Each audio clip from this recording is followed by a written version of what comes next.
कथा श्री शिव जी महाराज मां पार्वती को सुनाए थे। कहां पर? कैलाश पर्वत के दिव्य शिखर पर। प्रथम कथा सुनाए थे भगवान शिव जी कैलाश पर्वत के दिव्य शिखर पर, हिमालय के ऊपर ज्ञान घाट पे। और ज्ञान की बात हमेशा सबको नीरस लगती है। अभी अगर व्याकरण की बात 10 मिनट केवल सुना दें तो सबको या तो नींद आएगी या तो चले जाएंगे उठ के, क्योंकि ये सब ज्ञान की तत्व नीरस लगती है महाराज। एक व्यक्ति क्या, एक दृष्टांत है एक भौरे का। एक भौरा मतलब होता है जो मलमूत्र में, जो उसमें लैट्रिन में लगता है, गोला बनाते हुए चलता है। एक भौरा वो भी उड़ के चलता है। भौरा 2 प्रकार के होते हैं। और एक भौरा होता है जो पुष्प बैठता है। दोनों में मित्रता थी। पुष्प वाला भौरा आकर के कहता है उस गोबर वाले भौरे से, कहता है कि मित्र क्या हाल चाल है? कहते हैं क्या बताएं मित्र, मेरे जीवन में तो बड़ा कष्ट ही कष्ट दिखा है। हमको पता नहीं क्यों बड़ा अपने जीवन में नीरस लगता है महाराज। कोई आनंद ही नहीं मिल रहा है कि हम क्या करें। और इसी मल में, गोबर में घूमते घूमते मेरा जीवन यापन हो जा रहा है। और उसके बाद में गोबर वाला भौरा कहता है ऐसे पुष्प वाले भौरे से जो पराग चूसता है, कहते हैं चलो हमारे साथ एक बार और हम तुमको ले चलते हैं कुछ और दिव्य दुनिया में महाराज। जैसे किसी व्यक्ति का गृहस्थ हो और गृहस्थ व्यक्ति कहता हो कि हम 2-4-10 साल से या 2-4-10 महीने से घर पे रह गए हैं, या जो गांव पे रहते होंगे कहते होंगे 2-4-10 दिन घर पे रह गए, अब कहीं चौराहे पे हमको टहलना चाहिए।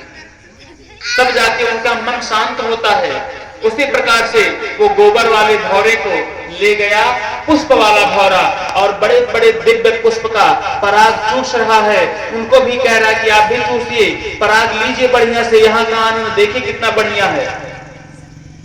और उसके बाद में उसका पेट भर गया जो पुष्प वाला भौरा था, और जो गोबर वाला भौरा था वो भी कह रहा कि भैया हमें यहाँ भी मजा नहीं आ रहा है, यहाँ भी कोई आनंद नहीं आ रहा है। तो पराग वाले भौरे ने कहा मित्र एक बात बताओ, आपको यहाँ आनंद क्यों नहीं आ रहा है? क्या आपको वहां की चिंता सता रही है? जब किसी व्यक्ति को कहीं की चिंता सताती है तो दुनिया के किसी कोने में शांतिप्रद स्थान पर चल जाए तो उसका मन शांत नहीं हो पाता, क्योंकि चिंताएं कहीं और की हैं।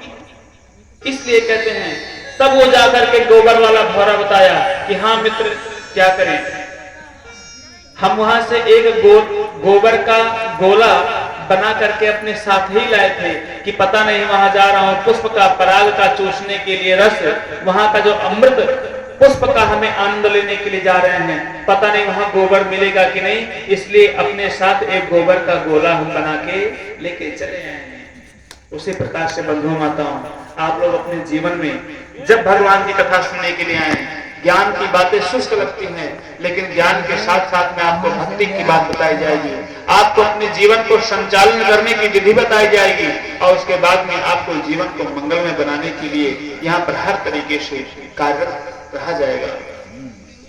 और उसके बाद में राम कथा में कहते हैं कि प्रथम वक्ता हुए कैलाश पर्वत के दिव्य शिखर पर माता पार्वती को जो शिव जी महाराज कथा सुनाए हैं, बहुत ही ज्ञान भरी कथा रही है वो।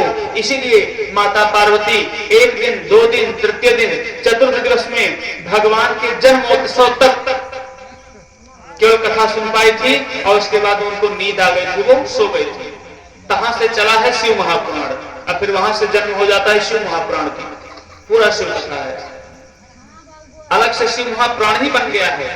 और उसके बाद में वहां पर प्रथम घाट है ज्ञान घाट, कथा सुना रहे भगवान शिव जी एक लोग को, मां पार्वती को, और दूसरी कथा है वही कथा कैलाश पर्वत के दिव्य शिखर से चल के आई है काग भुसुंडी सरोवर में।